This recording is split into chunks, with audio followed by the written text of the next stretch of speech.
Welcome back na naman dito sa aking channel. Panibagong araw, panibagong video na naman tayo ngayon.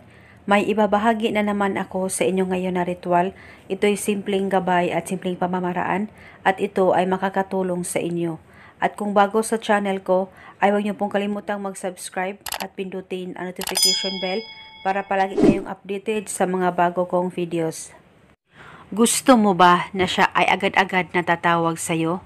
Lalong-lalo na nabigla na lang siyang nanlalamig at tuluyan na siyang hindi nagpaparamdam sa'yo?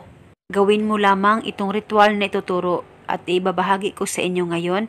Dapat kayo ay palaging naniniwala sa mga ganitong pamamaraan.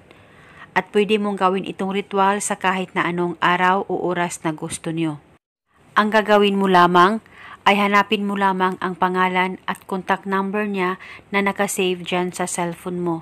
At pagkatapos ay hawakan mo ang cellphone mo at ilapit ito sa baba mo at ibulong mo lamang ang mga salitang ito. Pangalan at apelido, ikaw ay tatawag sa akin agad-agad.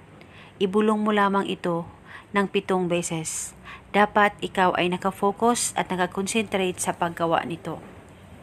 At kung wala naman kayong contact number sa kanya, at kung meron kayong messenger name niya at kahit anong contact na meron ka sa kanya, ay pwede mo pa rin gawin ang ritual na ito at ibulong mo lamang sa cellphone mo ang spell.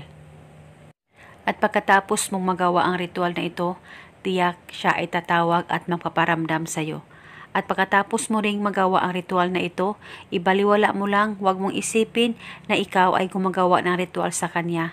Nang sa ganon, ikaw ay mamangha na lang sa maging resulta nito. At pwede mo itong gawing ritual kahit ilang beses sa isang araw. Basta kunin mo lang ang cellphone mo at ibulong mo lamang ang spell. Palagi lang talagang magtiwala sa kahit na anumang ritual na iyong gagawin. At ito muna sa ngayon. Maraming salamat po sa panunood. May God bless.